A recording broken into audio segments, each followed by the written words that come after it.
இயேசுவில் எனக்கு பிரியமான சகோதர சகோதரிகளே, இன்று ஆண்டின் பொது காலத்தின் 6ஆம் வாரம் செவ்வாய்க்கிழமையில் நாம் இருக்கின்றோம். இந்த நாள் உங்களுக்கு இனிய நாளாக அமைய வாழ்த்துகிறேன், ஜெபிக்கின்றேன். இன்றைய இறைவார்த்தை சிந்தனைகளுக்கு நாம் கவனமுடன் செவி கொடுப்போம். திருத்தூதர் யாக்கோபு எழுதிய திருமுகத்திலிருந்து வாசகம். அதிகாரம் 1. இறை வார்த்தைகள் 12-18 முடிய. அன்புக்குரியவர்களே, சோதனையை மன உறுதியுடன் தாங்குவோர் பேறு பெற்றோர். ஏனெனில் அவர்களது தகுதி மெய்ப்பிக்கப்படும்போது தம் மீது அன்பு கொள்வோருக்கும் கடவுள் வாக்களித்த வாழ்வாகிய வெற்றி வாகையினை அவர்கள் பெறுவார்கள். சோதனை வரும்போது இச்சோதனை கடவுளிடமிருந்தே வருகிறது என்று யாரும் சொல்லக்கூடாது. ஏனெனில் கடவுள் தீமையின் தூண்டுதலுக்கு உள்ளாவதில்லை, அவரும் எவரையும் சோதிப்பதில்லை. ஒவ்வொருவரும் தம் சொந்த தீய நாட்டத்தினாலே சோதிக்கப்படுகின்றனர். அதுவும் அவர்களை கவர்ந்து மயக்கி தன்வயப்படுத்துகிறது. பின்னர் தீய நாட்டம் கருக்கொண்டு பாவத்தை பெற்றெடுக்கிறது. பாவம் முழு வளர்ச்சி அடைந்து சாவை விளைவிக்கிறது. என் அன்பார்ந்த சகோதர சகோதரிகளே, ஏமாந்து போக வேண்டாம். நல்ல கொடைகள் அனைத்தும் நிறைவான வரம் எல்லாம் ஒளியின் பிறப்பிடமான விண்ணக தந்தையிடமிருந்தே வருகின்றன. அவரிடம் எவ்வகையான மாற்றமும் இல்லை. அவர் மாறிக்கொண்டிருக்கும் நிழல் அல்ல. தம் படைப்புகளுள் நாம் முதற்கனிகள் ஆகும்படி உண்மையை அறிவிக்கும் வார்த்தையால் நம்மை ஈன்றெடுக்க அவர் விரும்பினார். ஆண்டவரின் அருள்வாக்கு. இறைவனுக்கு நன்றி. பதிலுரை பாடல் பல்லவி. ஆண்டவரே, நீர் கண்டித்து பயிற்றுவிப்போர் பேறு பெற்றோர். ஆண்டவரே, நீர் கண்டித்து பயிற்றுவிப்போர் பேறு பெற்றோர். ஆண்டவரே, நீர் கண்டித்து உம் திருச்சட்டத்தை பயிற்றுவிக்கும் மனிதர் பேறு பெற்றோர். அவர்களின் துன்ப நாள்களில் அவருக்கு அமைதி அளிப்பீர். பல்லவி. ஆண்டவரே, நீர் கண்டித்து பயிற்றுவிப்போர் பேறு பெற்றோர். ஆண்டவர் தம் மக்களை தள்ளிவிடார், தம் உரிமை சொத்தாம் அவர்களை கைவிடார். தீர்ப்பு வழங்கும் முறையில் மீண்டும் நீதி நிலவும். நேரிய மனத்தினர் அதன் வழி நடப்பர். பல்லவி. ஆண்டவரே, நீர் கண்டித்து பயிற்றுவிப்போர் பேறு பெற்றோர். என் அடி சறுக்குகின்றது என்று நான் சொன்னபோது, ஆண்டவரே, உமது பேரன்பு என்னை தாங்கிற்று.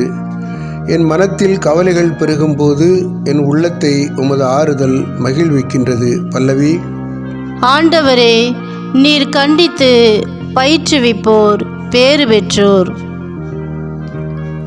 அல்லேலூயா, அல்லேலூயா, அல்லேலூயா, அல்லேலூயா, அல்லேலூயா, அல்லேலூயா, அல்லேலூயா, அல்லேலூயா. என் மீது அன்பு கொண்டுள்ளவர் நான் சொல்வதை கடைபிடிப்பார். என் தந்தையும் அவர் மீது அன்பு கொள்வார். நாங்கள் அவரிடம் வந்து அவருடன் குடிகொள்வோம். அல்லேலூயா, அல்லேலூயா, அல்லேலூயா, அல்லேலூயா, அல்லேலூயா. ஆண்டவரே, நற்செய்தியை தகுந்த விதத்தில் எடுத்து சொல்ல என் உள்ளத்தையும் உதட்டையும் தூய்மையாக்கும். ஆண்டவரோடு இருப்பாராக. மார்க் எழுதிய பரிசுத்த நற்செய்தியிலிருந்து வாசகம். மார்க் நற்செய்தி அதிகாரம் 8 இறை வார்த்தைகள் 14 21 முடிய அக்காலத்தில் சீடர்கள் தங்களுக்கு தேவையான அப்பங்களை எடுத்து செல்ல மறந்துவிட்டார்கள். படகில் அவர்களிடம் ஓர் அப்பம் மட்டுமே இருந்தது. அப்பொழுது இயேசு பரிசேயர், ஏரோதியர் ஆகியோரது புளிப்பு மாவை குறித்து மிகவும் கவனமாயிருங்கள் என்று அவர்களுக்கு கட்டளையிட்டார். அவர்களோ தங்களிடம் அப்பம் இல்லையே என்று ஒருவரோடு ஒருவர் பேசிக் கொண்டிருந்தார்கள். இதை அறிந்த இயேசு அவர்களை நோக்கி, நீங்கள் உங்களிடம் அப்பம் இல்லை என ஏன் பேசிக்கொள்கிறீர்கள்? இன்னுமா உணராமலும் புரிந்து கொள்ளாமலும் இருக்கிறீர்கள்? உங்கள் உள்ளம் மழுங்கிய போயிற்று. கண்ணிருந்தும் நீங்கள் காண்பதில்லையா? காதிருந்தும் நீங்கள் கேட்பதில்லையா? ஏன் உங்களுக்கு நினைவில்லையா? 5 அப்பங்களை நான் 5000 பேருக்கு பிட்டு அளித்தபோது மீதியான துண்டுகளை எத்தனை கூடைகள் நிறைய எடுத்தீர்கள் என்று அவர் கேட்க, அவர்கள் 12 என்றார்கள்.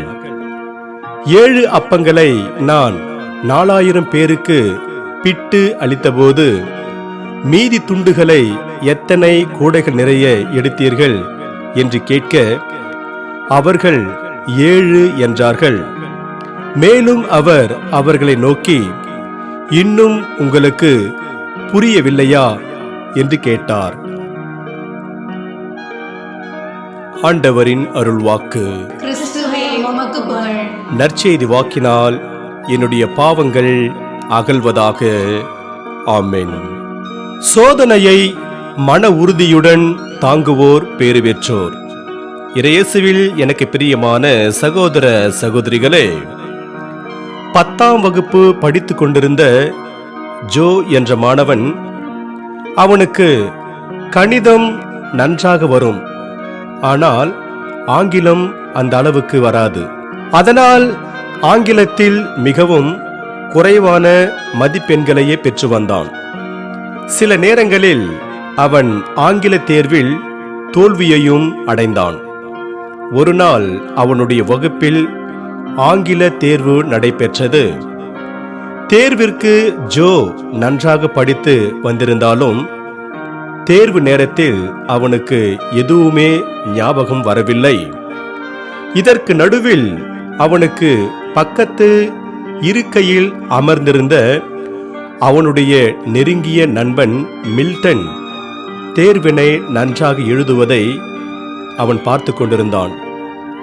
அவனை பார்த்து அப்படியே எழுதிவிட்டால் தேர்வில் வெற்றி பெற்று விடலாம் என்ற எண்ணமும் அவனுக்கு கொஞ்ச நேரத்தில் தோன்றி மறைந்தது. உடனே அவன் தன் நண்பன் மில்டனின் விடைத்தாளை பார்த்து வேக வேகமாக எழுதினான்.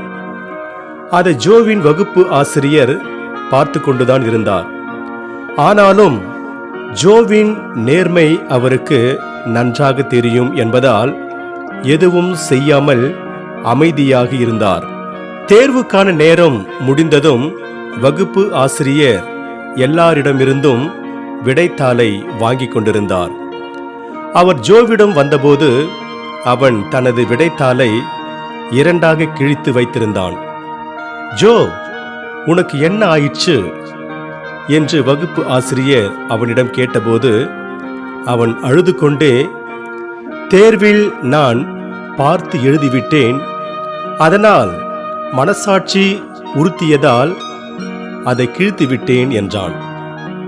இதற்கு ஜோவின் வகுப்பு ஆசிரியர் அவனிடம், நீ தேர்வில் வேண்டுமானாலும் தோற்று போகலாம், ஆனால் உனக்கு வந்த சோதனையில் நீ வெற்றி பெற்றுவிட்டாய் என்று அவனை மனதார வாழ்த்தினார். இறையேசுவில் பிரியமான சகோதர சகோதரிகளே, நாம் ஒவ்வொருவரும் நமக்கு வரும் சோதனையை வெற்றி கொள்ள வேண்டும். அதுவே நமக்கு நல்லது. இன்றைய இறை வார்த்தை சோதனையை மன உறுதியுடன் தாங்குவோர் பேறு பெற்றோர் என்கிறது. அதை குறித்து நாம் சிந்தித்து பார்ப்போம். திருவிவிலிய பின்னணியில் நான் பார்க்கும் பொழுது நேற்றைய முதல் வாசகத்தின் தொடர்ச்சியாகவே இன்றைய முதல் வாசகம் இருக்கிறது. நேற்றைய முதல் வாசகத்தில் சோதிக்கப்படும்போது மன உறுதி உண்டாகும் என்ற யாக்கோப்பு இன்றைய முதல் வாசகத்தில் சோதனையை மன உறுதியுடன் தாங்குவோர் பேறு பெற்றோர் என்கிறார். இயேசுவே சோதிக்கப்பட்டார் என்றால் நாம் ஒரு சாதாரண மனிதர்களாகிய நாமும் சோதிக்கப்படலாம். ஆனாலும் நமக்கு வருகின்ற சோதனையை நாம் மன உறுதியோடு தாங்கிக் கொள்ள வேண்டும். இங்கு யாக்கோப்பு சொல்லும் இன்னொரு முக்கியமான செய்தியையும் நாம் கருத்தில் கொள்ள வேண்டும். அது என்னவென்றால், சோதனை கடவுளிடமிருந்து அல்ல, நமது சொந்த தீய நாட்டத்திலேயே வருகிறது என்பது. பலருக்கு இந்த தெளிவு இருப்பதே இல்லை. அதனாலேயே அவர்கள் கடவுளை கண்ட மேனிக்கு சபிக்கிறார்கள். ஆகவே அன்பார்ந்தவர்களே, நாம் சோதனையில் விழுந்து விடாமல் மிகவும் எச்சரிக்கையாய் இருக்க வேண்டும். நற்செய்தியில் இயேசுவின் சீடர்கள் அவர் மீது நம்பிக்கை வைக்காமல் நம்பிக்கையின்றி இருப்பதை காண முடிகிறது. இதுவும் ஒரு வகையான சோதனைதான். எனவே நாம் எவ்விதமான சோதனையிலும் விழுந்து விடாமல் சோதனையை தாங்கிக் கொள்ளும் மன வலிமையை பெற்று பேறு பெற்றோர் ஆவோம். இன்று நமக்கு கொடுக்கப்படுகின்ற இறை சிந்தனைக்கு சோதனைகளை வெல்வதே ஒவ்வொருவரின் லட்சியமாக இருக்க வேண்டும். இனிமேலும் சோதனைகள் கடவுளிடமிருந்து வருகிறது என்று நாம் பிதற்ற வேண்டாம். சோதனைகளை வெல்வதற்கான ஆற்றலை ஆண்டவர் தம் அடியாருக்கு நிச்சயம் கொடுப்பார். இன்று நமக்கு கொடுக்கப்படுகின்ற இறை வார்த்தையாக, சோதனைகளை எதிர்கொள்ள முன்னேற்பாடு செய்து கொள் என்று சீராக் ஞான புத்தகம் 2ஆம் அதிகாரம் 1 சீராக்கின் ஞான நூல் ஆசிரியர் கூறுகிறார். எனவே இறையேசு பிரியமானவர்களே, நாம் சோதனைகளை எதிர்கொள்வதற்கான முன்னேற்பாடு செய்து சோதனையை வென்று இறையருளை நிறைவாக பெறுவோம். இறைவன் உங்கள் அனைவரையும் நிறைவாக ஆசீர்வதிப்பாராக. ஆமென்.